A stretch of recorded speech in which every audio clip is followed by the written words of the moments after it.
Hello, everyone.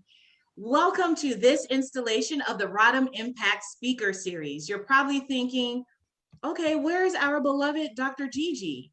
Well, it's me, Ashanti Carter, and I'm the program manager of the Rodham Institute, which is housed at GW School of Medicine and Health Sciences. It's great to be with you today.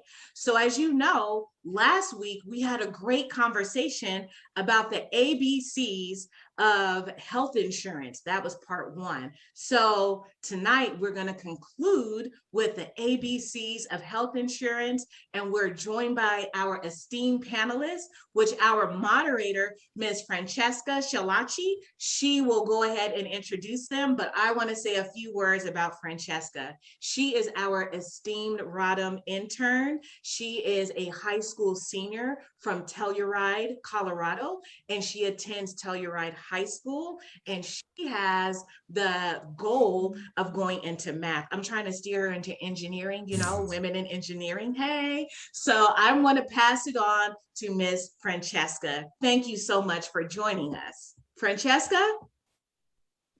Hi, thank you. That was a great introduction. Welcome everybody. I'm so glad people are here and able to make it. So I was very interested. I entered for the Rodham Institute this summer, and I was mainly interested in doing this webinar because there was this young adult in Telluride who was uninsured and making a minimum wage. And long story short, he was hospitalized, and as a result, he is or was $125,000 in debt. So I believe he's still in debt. But long story short, that was devastating to me. How could that happen? How could you just, right when you're starting off your life, be in so much debt? And so my friend and I, John Johnson, we started a nonprofit called Crutches to educate high school seniors about their options once they graduate with regarding health insurance.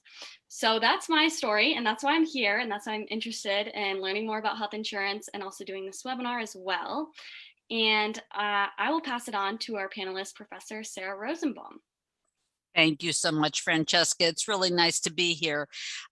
Just a word about myself. I am a law professor at the Milken Institute School of Public Health. So I work right next door to the School of Medicine, and I actually have appointments in the School of Medicine and the School of Law and the Trachtenberg School as well. So I sort of work at the place where law and public policy and public health all meet up. And of course, I've worked with the folks at Rodham for years, and Dr. El Bayoumi, who has directed Rodham from the beginning, is just a wonderful person. So I'm very happy to do this for her today. So it's my job. Last week, for those of you who watched last week's installment of this two-part series, you heard Dr. Leighton Koo and Dr. Erin Brantley, who went over some of the basics of health insurance, who has it, how you know, the sort of the nature of coverage in the United States. I'm sure they told you that health insurance is absolutely essential to getting access to healthcare, because in this country, healthcare is so very expensive. And really in any country, healthcare is very expensive, but here especially. I'm an insurance lawyer by training. That's what I've done essentially for my entire career. Like a lot of insurance lawyers of my vintage, I didn't start out that way. I backed into insurance law, and I backed into it for a lot of the same reasons that Francesca started her nonprofit, which is I was a legal services lawyer. I represented people who had low wage jobs or who were older and retired and very low income, and they could not afford health care. And so that led me down the path that ended up being the path I've stayed on for my entire career. So my job for the first part of this session is to sort of talk to you about a lot of the issues that come up in health insurance. There are a lot of issues that come up. Obviously, the issue that led to the formation of crutches is sort of the central issue, but there are many others. And what you need to understand about health insurance in the United States is that we live in a country where there are many different types of health insurance. And each type of health insurance comes with its own blizzard of legal requirements. That is just the nature of health insurance law in the United States, meaning that if you're covered, let's say, through your employer's plan, and you work for a private employer, like I work at GW, or Ashanti works at GW, that's one set of laws. If you work for a public employer, for example, if you work for the District of Columbia, or you work for the federal government, that's another set of laws. If you're in the military, that's another set of laws. If you are on Medicare because you've reached retirement age, or because you have a disability, you were a worker with a disability and now you can't work anymore, that's another set of laws. And if you go into the health insurance marketplace, which some of you listening to this might do, and buy an individual policy every year, with the tax credits that the government gives you, that's yet another set of laws. And so there's no single answer to the questions that arise. Now, when we talk about young adults, in fact, are represented in all of these markets, other than Medicare. For them, the market that may be the most important, actually, is the Medicaid market for health insurance. And that's a special public insurance market for people who are low income. They're low income enough to, you can go back to the prior slide. They're low income enough so that their incomes are actually below the tax credit level that gets you marketplace coverage. And in Francesca's example, in fact, somebody working full time at the minimum wage in a lot of states would still have income that's low enough to qualify for Medicaid. So because each type of insurance raises its own set of concerns, I'm going to sort of give you some examples drawn across the markets. I won't talk about the military insurance market so much, but I will give you examples for Medicaid, from the private employer market, from the individual market. So go to the second slide now. So the first question, obviously, is what are you eligible for? Because of where the young man lives, whose plight led to formation of crutches, because he lives in Colorado, or if he lived here in DC, or if he lived in Virginia or Maryland, he would be fortunate, because his income, even if it's low, even if it's below about 1.5 times the federal poverty level is probably about $12,000 for one person, even still, he would qualify for Medicaid. And Medicaid is very comprehensive insurance. If you have to pay a monthly premium, it's negligible. Your cost sharing, your out-of-pocket costs are negligible. And Medicaid has a unique feature that is different from every other form of insurance. And that is that when you apply for Medicaid, you can apply it anytime. You don't have to wait for open enrollment. You don't have to qualify for what's called a special enrollment period. And Medicaid will even pick up bills that you may have from before you applied. Typically, insurance does not do that. Insurance only looks forward. If you are found eligible in August, your coverage would begin typically in September, for example. Medicaid is different. Medicaid looks forward and backwards. Applying for Medicaid is a bit more complex than some of the other systems, although probably not a lot more than applying for marketplace coverage, because you have to qualify based on your family income. So there's an income calculation. Now, if you had employer coverage, of course, you would have presumably signed up at the time you started with your employer. Typically, though, employer coverage is pretty much limited to full-time employees, which might be 30 hours a week. So there may be a lot of people working part-time jobs who can't qualify under the eligibility rules of their employer plan, they would look to the individual market, the marketplace, or potentially Medicaid if they're low-wage workers. There are rules on enrollment. I just mentioned with Medicaid, you can apply anytime. You can be found eligible anytime. You don't have to wait for some special time. With the marketplace, typically you've got to apply, like with Medicare or with your employer, you've got to apply during the open enrollment period. And insurance plans do that in order to keep people from getting real sick and then applying for their insurance, which is known in the insurance business as adverse selection. Medicaid, because Medicaid is a safety net program, it opens its doors at any time, but regular or the other kinds of insurance do not. You can only apply at certain times. You can only enroll it at certain times. Coverage, of course, is a huge issue. What are you covered for and for how much? And even if you're covered for a benefit, will your insurer pay for that benefit? Is it medically necessary? So for example, you might be covered for laboratory tests. Not too long ago, I had a series of laboratory tests and I was covered for laboratory tests, but the insurer required evidence. One of the tests was sort of an unusual test, I guess, and the insurer wanted evidence from my physician that the test was medically necessary. So the physician had to file additional paperwork.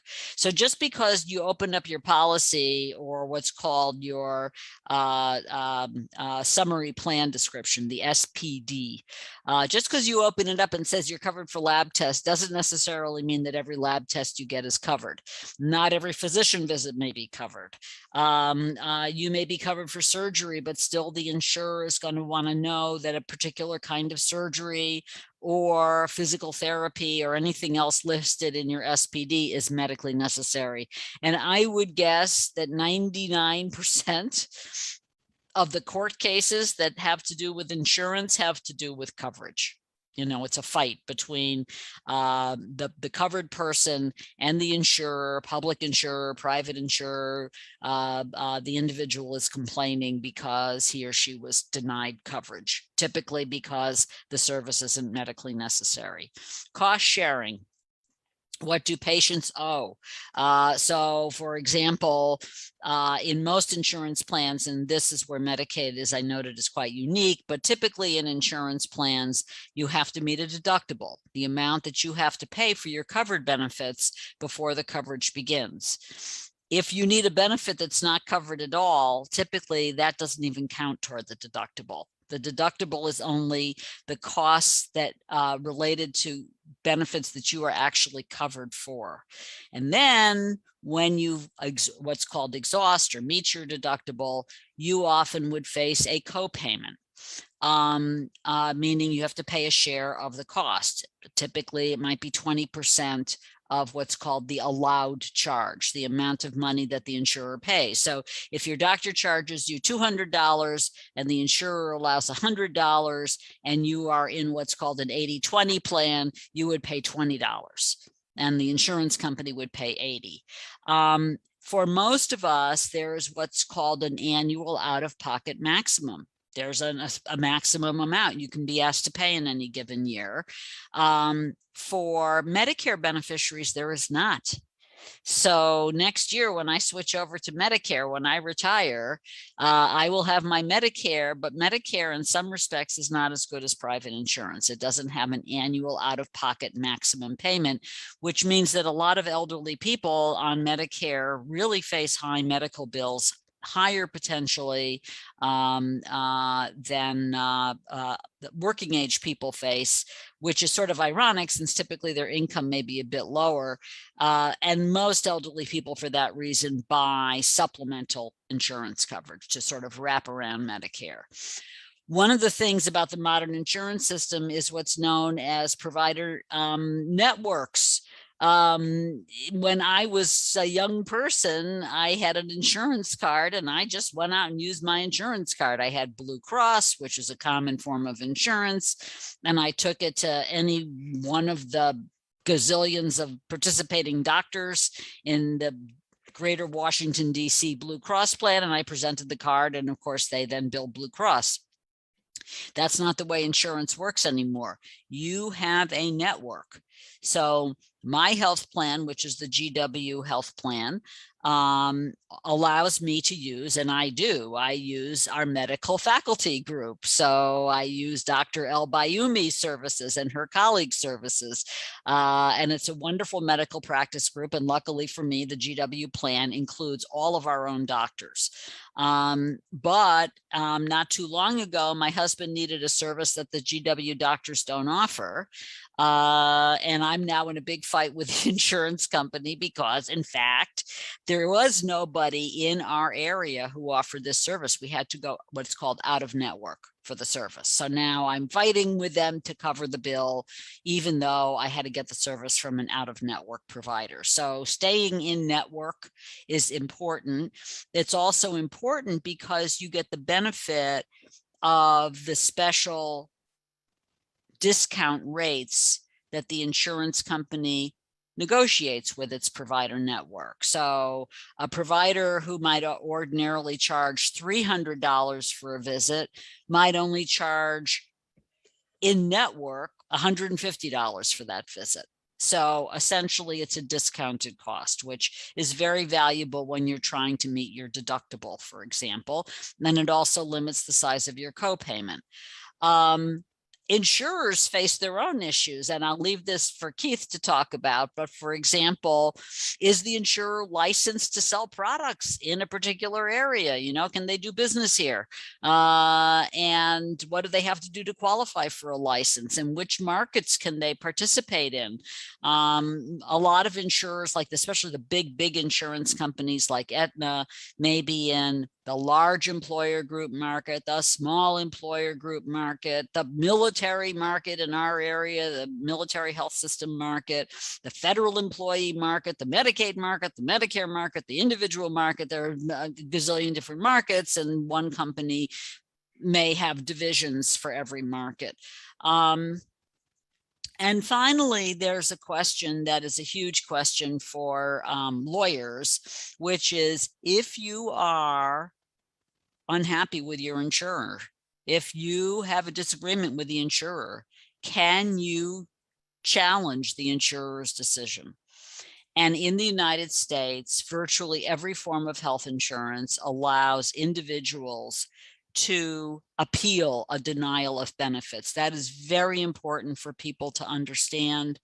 It's a long process potentially to appeal on a claim, but very few people take advantage of the appeals process.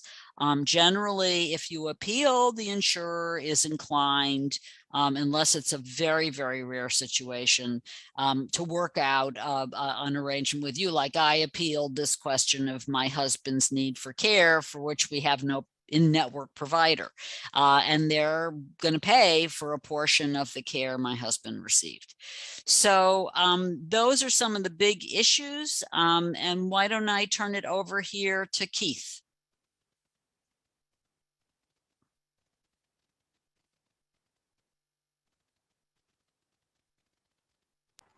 Hi, thank you, Professor Rosenbaum. So not sure where you want me to start. I don't have any prepared slides. You covered quite a bit. I can talk through everything from, how the provider networks work, how people get coverage. But let me just start off with, I work for a Medicaid managed care organization. So Professor Rosenbaum was talking about that as one of the players in this industry. I oversee what I would call our community outreach and community relations area. And we spend a lot of time trying to help our existing members, we sometimes call them enrollees, figure out how to navigate the healthcare system. So just because you actually have benefits and coverage, one of the big challenges can be actually accessing that and learning how to use it and understanding all the terminology. You can run into challenges when you go to the doctor with your ID card, or running into something that I'm sure Professor Rosenbaum knows about, balanced billing. things of that nature. So in Medicaid, and I do a healthcare 101 for some of our folks that come on board, because I've worked in commercial insurance and lots of other areas in health.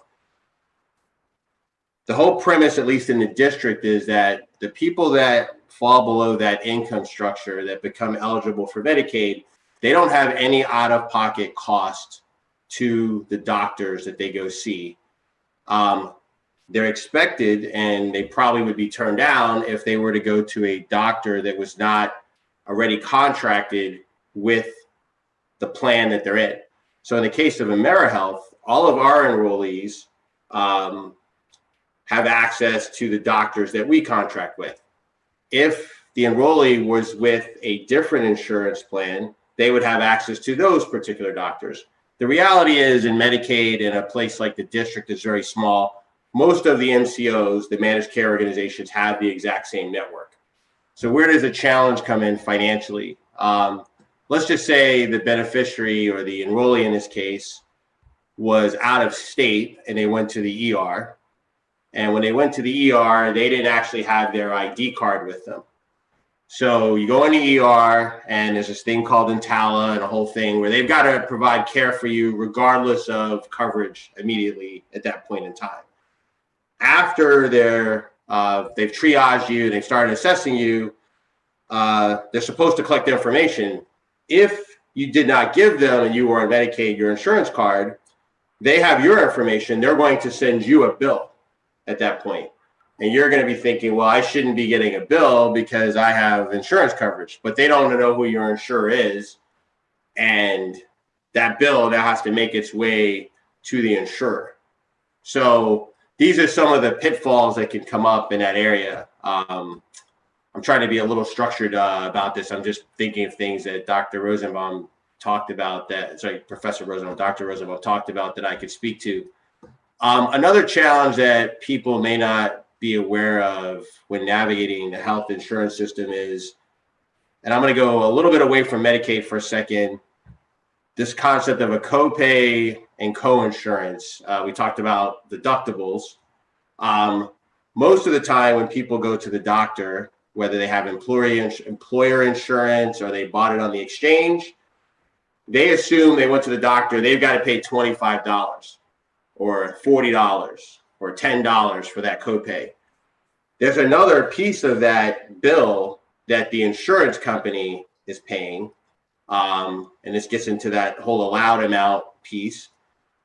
But if you didn't have insurance, and this is why it's so important to coverage, when you walked in the door, the actual visit for a sick visit to, say, an ear, nose, and throat doctor is probably going to be about $120, $130. And that's actually the price that the insurance company has negotiated with that doctor for that service. And then the insurance company works with the employer that bought that insurance for its employees to say, here are some options you can present to your employees where the employee will cost share in those visits, right?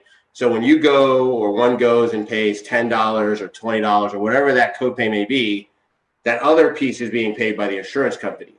If you don't have insurance, then all of that money would theoretically be coming out of your pocket. And as Professor Rosenbaum talked about, it could actually be a lot higher because there wasn't a large insurer negotiating that rate of $140 for that visit. That visit could actually be $200. Now, the reality is a lot of providers and doctors and people that perform those services, they tend to be somewhat sympathetic for people that don't have insurance. So hopefully they're not going to charge that higher unnegotiated rate. They're going to actually try to get you the lowest rate that they can, especially if they realize it's somebody in need most of the time. That's been my experience. Sorry, not to interrupt you, Mr. McCannon, but this would be a good time to jump into questions. Absolutely. That is all right. Okay. So this is open to all panelists.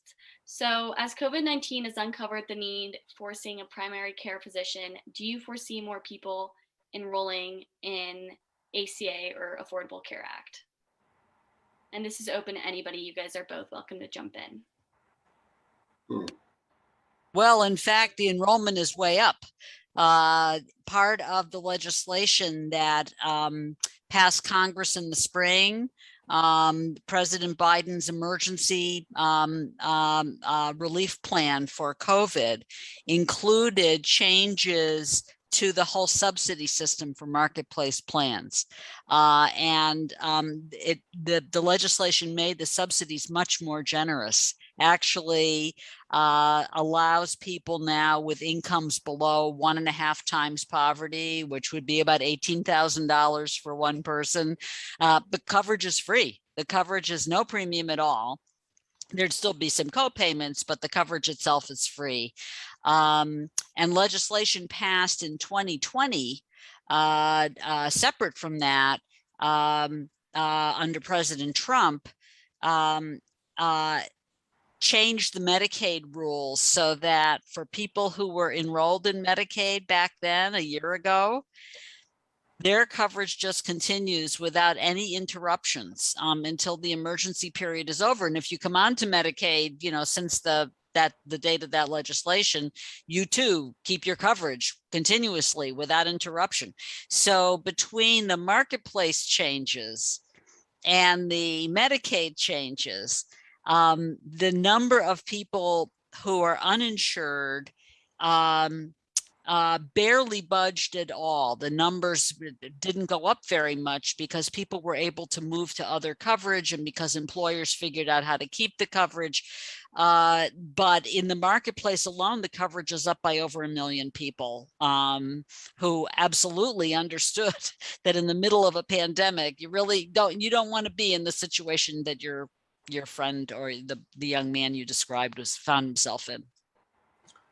If I could just add, I would say what we're seeing in DC is there's the federal public health emergency, which extended coverage, but there was also a DC public health emergency. And the challenge that many people are going to face is so without getting complicated, there's another insurance project in the district called Alliance. And because the DC public health emergency ended,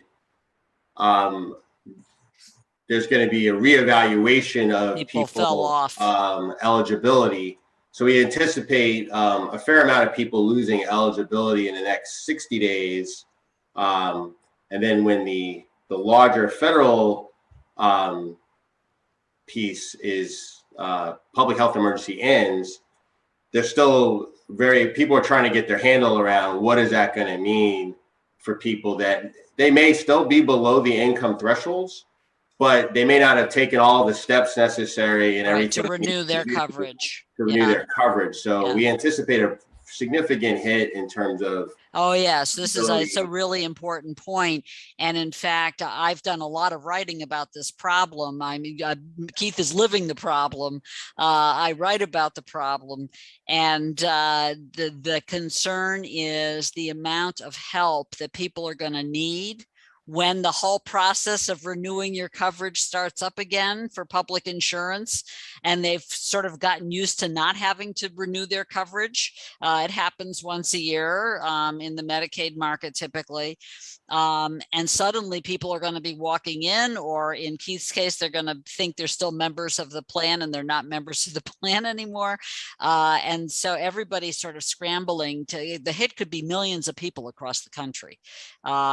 And everybody's trying to figure out, how do we stop this from happening? In the states that have pretty liberal Medicaid rules like DC or Colorado, a lot of people, as Keith points out, will remain eligible. They just have to renew their coverage, okay? But in a state like Texas or Florida or South Carolina, a lot of the southern states where the Medicaid rules are very restrictive, when they come up for coverage renewal, if their continuous coverage protection went away, the chances are they're not going to be eligible anymore. Wow, that is crazy to me. Yeah.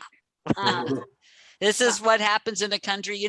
We've made great strides, but we're still a country without universal compulsory health insurance, only for Medicare beneficiaries. Do we have the kind of system that you have in Europe where everybody is just automatically, you're just a member of a plan and you're covered and you pay for it with your employer contributes, you contribute, taxes, government contributes, and you don't have to wake up in the morning and wonder, do I have health insurance? You've got it. Right, right. Well, I suppose I'll move on to the next question, and that is, there are some businesses that are slowly coming back. How will the pandemic impact their employees' health insurance? Will they have to offer their employees a less than stellar health benefits package? I don't know, Keith. Yeah, I know you're in the public insurance market, so you're not in the employer market per se. And but I've worked I've been there. across Yeah. commercial Yeah. payer provider, so it's really hard to say. I mean, I don't. So they call it the shop market for small businesses. I'm not really sure. I haven't been reading a lot up on that lately because I am working mostly in the government healthcare space. I would suspect that because many employers are struggling, some of the small businesses, they're probably gonna not opt to offer health coverage through the shop marketplace, the small business marketplace through the exchanges. But I really can't speak too intelligently to how that's going to pan out. But just given how much they're struggling and the costs associated with that, I would think that they would not. I think that would drive more people to the individual market on the exchange. Is probably what's going to happen there. Yeah, I was talking with a friend the other day. I've been at GW for almost 30 years now. And when I started at GW, my health insurance had what's called an actuarial value of probably close to 95%, meaning that every dollar of healthcare I used, essentially the insurer covered 95 cents. Okay, unbelievably generous. Today, my insurance plan has an actuarial value of 80%. And that has nothing to do with the pandemic. I mean, Keith is absolutely right that the economic hardships of the pandemic have made everything harder for employers to offer. But what's really going on in healthcare in the United States, what's really causing this erosion in our coverage and the bigger deductibles and the bigger copays is that the underlying cost of healthcare is so expensive for people who are interested in this. There are some incredible resources. The Commonwealth Fund, for example, which is a big national charity that does a lot of health policy analyses. The Commonwealth Fund every year puts out an international comparison. And they show you, for example, what getting an MRI, a special, diagnostic test, what an MRI costs in another country versus what it costs here, or what a colonoscopy costs in another country and what it costs here, or having your appendix out, or anything, lots of different procedures. And you cannot believe the differences. And, people say, well, it's because we use a lot more healthcare. No, Americans actually use less healthcare. Well, it's because the government is really strict on what it pays for. Actually, no, their coverage is they cover the same basket of stuff we cover in this country. The difference, according to experts, is the price of medical care. And the price of medical care is very high because it's so expensive to practice in the US. And because we don't have everybody insured, which means a big group practice like the medical practice group that Dr. El Bayoumi is in has to charge people like me more money to offset the lower fees they get or the uncompensated care they provide elsewhere. So there's a lot of what's called cost shifting. So the real problem in the United States when we talk about insurance is not so much COVID. It is that we've failed as a country to get a grip on the cost of medical care over a long time. Gotcha. Wow. Yeah, I am learning so much in this webinar. This is great, actually. And then my third question is, last week we spoke about Longhaul Syndrome. which are people who suffer Yeah. from long-lasting health ailments due to COVID-19, how will they be covered if they need surgery or continuous medical care? Keith, are you seeing a lot of long haul cases in the plan yet? No, I mean, I don't know if we're seeing them. We don't have, and I don't know if there's a specific diagnosis for that yet. So No. I don't think we really have the ability to discern that just yet. I think it's a bit early, but I do think that will. So I'll speak broadly to just what's going on with COVID. So, and I guess it's probably it's a sensitive area for me to go into, but I would say the health insurers during COVID, a lot of people were not seeking care at the rate that they were seeking care previously. So you might think that healthcare expenditures in the country went way up during COVID. It actually went way down. So right now, in many cases, just like you may have seen with car insurance, right? I know I got some money back from Geico, and some people got money back during the shutdowns because we weren't driving, but you've been paying those premiums. The challenge we have in healthcare and with the market, the way it's, we have this intermediary insurance company being the payer.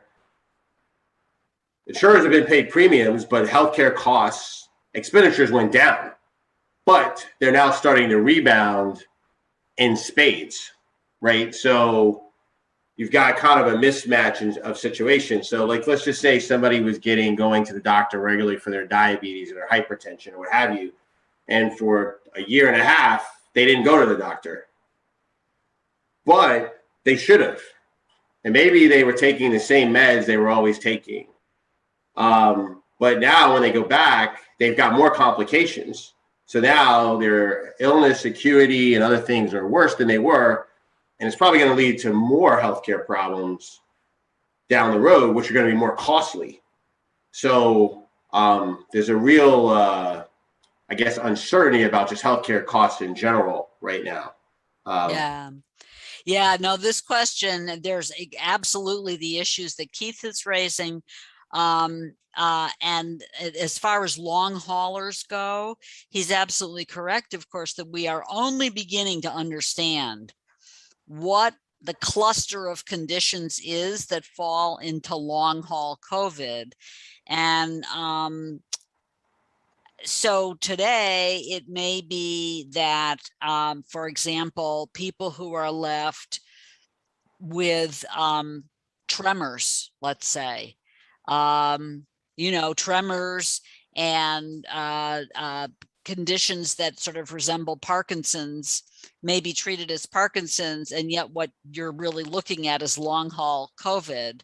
And I think that because medicine is just beginning to understand what COVID might trigger, it's going to be a long, long time before we know whether the complications are more likely to be seen among COVID survivors. There is an organization called Fair Health, and Fair Health is the biggest repository of insurance claims probably in the world. And one of the things that Fair Health is using, it's the repository for insurance claims, and it serves the insurance companies. They need a repository of their claims so they can look at what the prices are they're paying and keep track of their spending. But the anonymous data that are on the claims are a treasure trove of information for people, researchers. And so I have no doubt that we're going to see many, many studies using things like claims data related to COVID patients to start to look for patterns. You have the acute phase, like your friend in Telluride, a long immediate hospitalization, but then potentially a couple of months or even years of post-hospital health conditions. And the way we'll understand it is through research, and that research, a lot of it's going to be done by clustering insurance claims and looking for patterns. But a lot of those conditions are conditions that an insurer would cover anyway. I mean, if you have Parkinson's, the insurer covers Parkinson's. If it's related to COVID, it's Parkinson's related to COVID. Okay, gotcha. So that makes sense. They wouldn't exclude it because it was triggered by COVID. It's still Parkinson's. Right. Okay, Right. that makes sense. And then the next question is, how can we use health insurance to be one of the vehicles to drive health equity? And then after that, I have a sub question for Keith as well. Well, I mean, I'll take the first part really quick, and then I'll let Professor Rosenbaum weigh in. Sarah, call me Sarah. Yeah. So thank you, Sarah. We spend a lot of. I mean, I think we're very focused in the Medicaid field, especially here in DC. It's all about health equity and just making sure that not only those that are disadvantaged from an income perspective, but just from any other underrepresented minorities and other underrepresented groups or groups that may have been marginalized, that they're getting fair and equal access to healthcare. I'm sure in many of the panels, even Rodham's put on, there's been talking about health disparities in things like maternity, mental health, heart disease. I mean, I could go on where sometimes because of the access that people have, and when I say access, there's sometimes issues where providers may not accept Medicaid. So some of the beneficiaries, the enrollees, may not have access to some of the top providers. And then you have other situations where we've heard this from some of our members, where they may feel that they get treated differently when they go to the doctor because the doctor's treating them differently because of their race, ethnicity, and the fact that they have Medicaid. So they've decided to accept Medicaid. And again, I can't say definitively that's what's happening, but that's what's happening, right? So in many cases, people, perception is reality. And then there's a lot of data out there around the outcomes. So what do? We do a lot of things to make sure we're providing culturally and linguistically appropriate services through making sure all the materials are translated. We actually are required by contract with the district as a Medicaid managed care organization to actually offer culturally competent classes and trainings for our providers.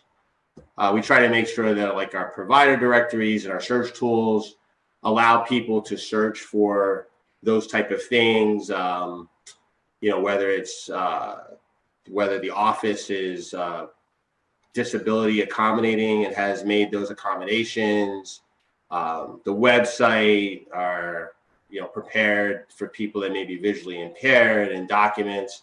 So there's a whole plethora of things that are going on in that area around health equity. But I think probably the word that probably embodies it all the most, and I think Sarah can speak to this as well, is access, right? The real issue, the first issue is coverage, right? To get you access to healthcare. Because I used to wonder when people said, even today, if somebody says you work in healthcare, well, you work in health insurance.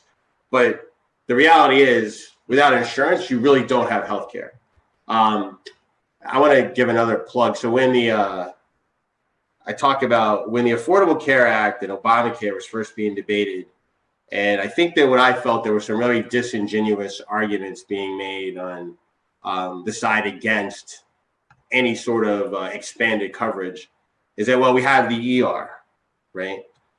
And the reality is, before Obamacare, and probably even still today, if you get a diagnosis of breast cancer and you don't have insurance, I'm not going to say you're dead, but you have a much higher chance of not surviving because of the administration that you're going to have to go through to get coverage is going to delay your care.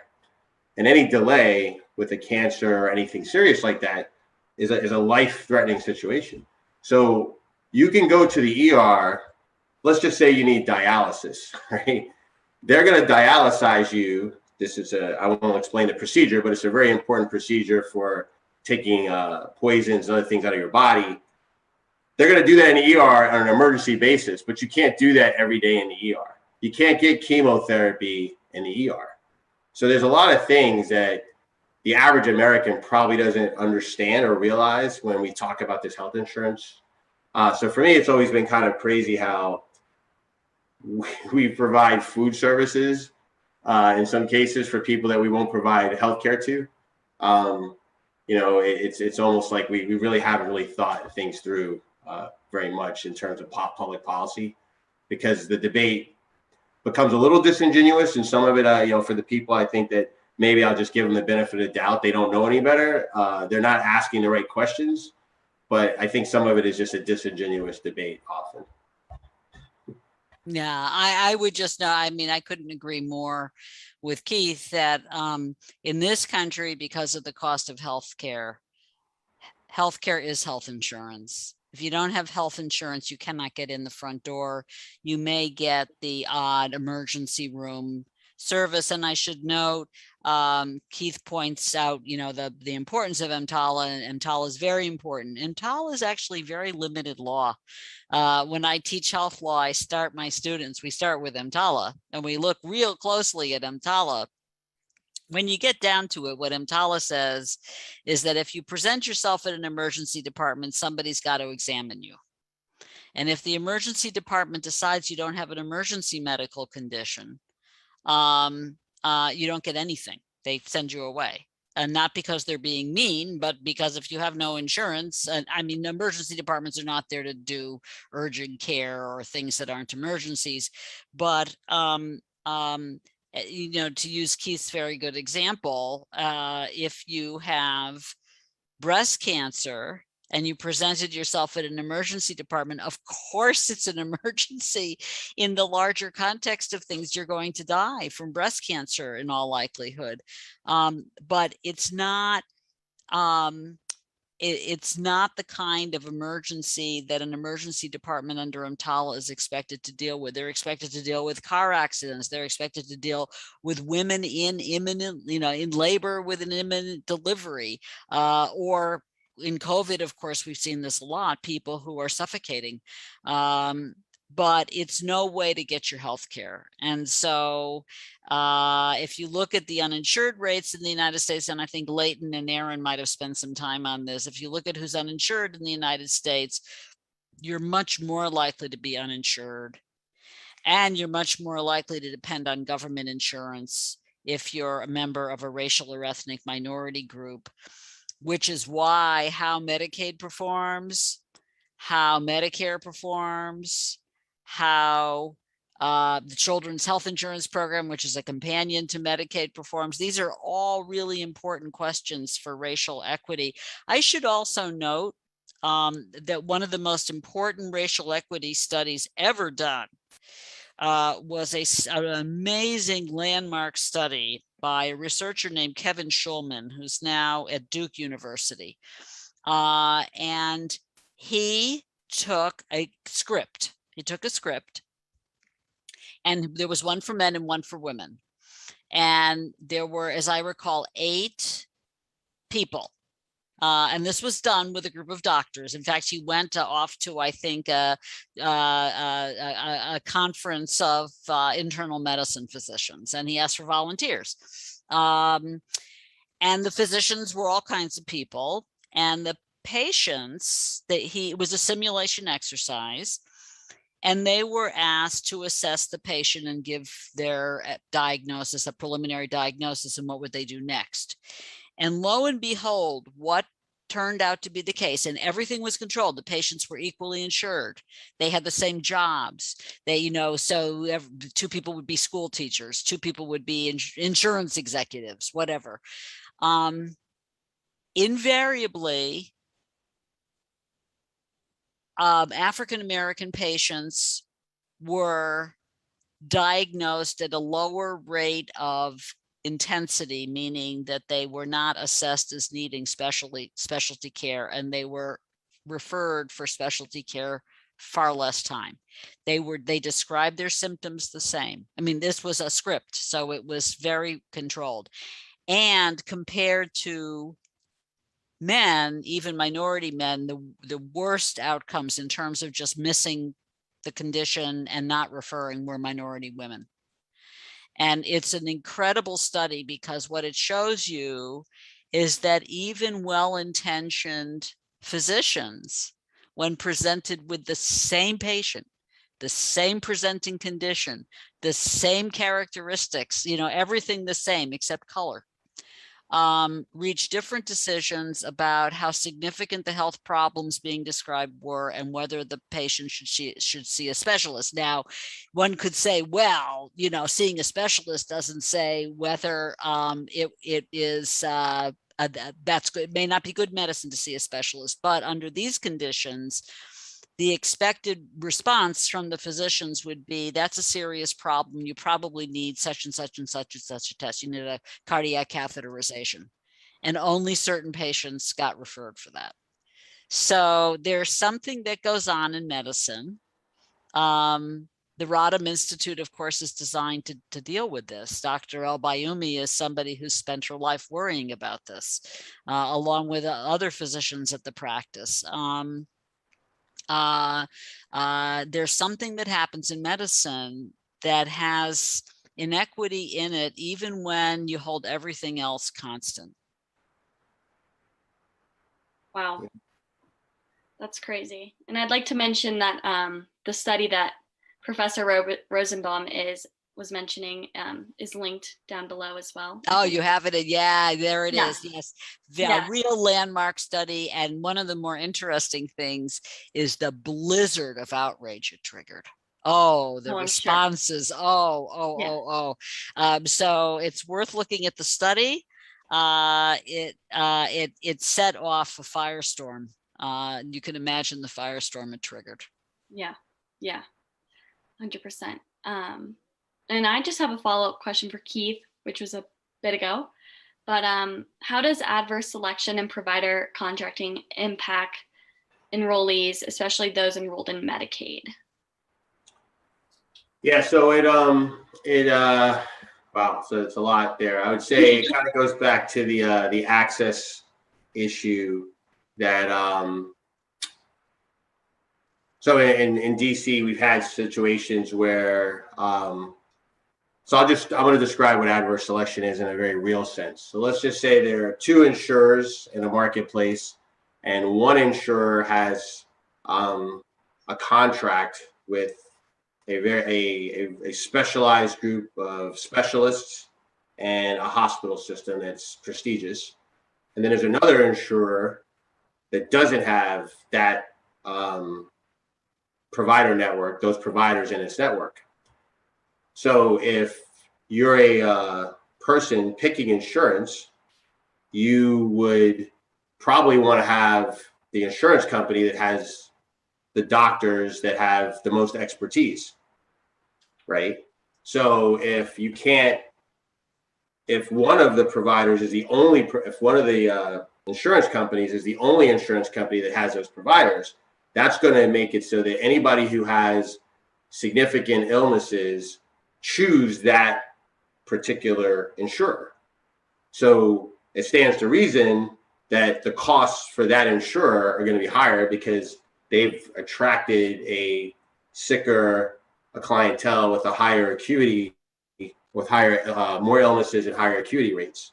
So now you have a challenge for an entity like, say, the state or Medicaid, or who's actually funding that program, where now they've got a mismatch in how their dollars are going across to the plan. And then in insurance, what you have is a situation where with laws of large numbers, if one of those insurers is not able to keep an adequate number of beneficiaries, now they're getting really small, the other plan is getting really big, but one plan is losing a lot of money, one insurer, the other insurer isn't. The marketplace doesn't allow for that to quickly be corrected through the natural means of the marketplace, right? Normally you want things to just kind of work themselves out in a capitalistic kind of way, but that isn't naturally going to happen if there's some deliberate action in the market that creates an imbalance. So you hear things like universal contracting, like DC put some things in place like that, because a few years back, there was a situation where one of the Medicaid plans was affiliated with top specialists in hospitals and the other Medicaid plans weren't. And that created a problem not only for the insurers, that's the business side of it, but the bigger issue, it creates an issue for the Medicaid patients, right? Because now they're confused about where they can get care and where they can't get care. So when you sign up, the average person doesn't really understand insurance even at the level that we're talking about. So you would assume if you have Medicaid that you could go to any of the doctors in the general area where you go. But then imagine if you had Medicaid and you found out, well, that doctor in that hospital, you don't have access to that, but you want to have your baby delivered at that hospital. Right. But your doctor can't proactively schedule you for a delivery at that hospital because you don't have that doctor in your network. Sorry, you don't have that hospital in your network. So then you're left with, well, I know what I'll do. I'll just go there through the ER. Well, that's obviously less than ideal, right? So it creates a dynamic. This is where back to, again, what Sarah was saying. Insurance is so important because it really defines the access point for the patient. And the second that gets a little bit out of whack because of profit motives and other things that are happening at the business level, that has a detrimental impact on patients and care and the timeliness of it. And if you have anything to add on, Sarah, you're more than welcome to. Oh, no, I mean, I think Keith explained it great. The strength and the problem with modern insurance products is that you're not just covered anymore. You're covered for a specific group of doctors, Right. a specific group of pharmacies, a specific set of hospitals, specific laboratories. It goes on and on and on. And so when you're weighing which plan to go into, you have to consider where you want to get your care, not just whether you're insured. And most people, luckily, most of us are not sick. So in my own family, when my husband became seriously ill earlier this year, we were for the first time having to deal with a set of health problems that we had no experience with. Well, luckily, we happen to be in a plan that has a great network. But, you can pick by your primary care doctor, which is very important. But that's hardly the beginning and the end of it. So the important thing is to make sure that networks are open so that people can go to the best people and the best specialists in the field when they need them. Of course. And just to build on that, so you have the adverse selection where, say, there's one insurer and you pick the wrong insurer. But just imagine if none of the insurers have access to a top specialist or a top group of specialists or a top hospital. Now you essentially have a two-tier healthcare system, right? Where, people probably think that already, right? I mean, I think that's where the disingenuous arguments came out with Obamacare and other stuff that, oh, well, I don't want my access to be diluted because now if the low-income folks have access to the same doctors, so you kind of create a dynamic where because you have this special insurance, you can't get to the top doctors, right? And Medicaid is really designed to make sure that doesn't happen. But again, there's still a lot of voluntary. Sure, a lot of picking and choosing. Yeah, a lot of picking and choosing in the provider and the insurance world around how those activities are going to take place because they're working through private companies.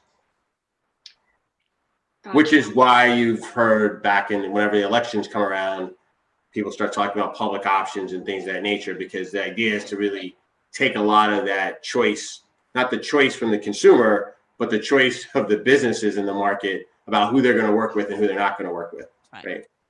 Yeah. Well, that is a wrap to the webinar. This is very engaging and I loved it. So thank you thank you for having us. Yeah, of course. Bye. Nice to meet you, Keith.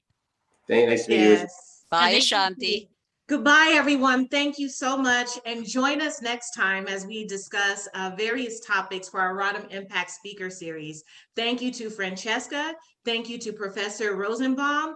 And also thank you to Mr. Keith McCannon. You guys can hear me, right? We can. Okay, all right. Thank you. Good luck, Francesca, with your foundation. Tall Thank you so much. Bye. All right. Thank you, everyone. Bye. Take care. Bye-bye.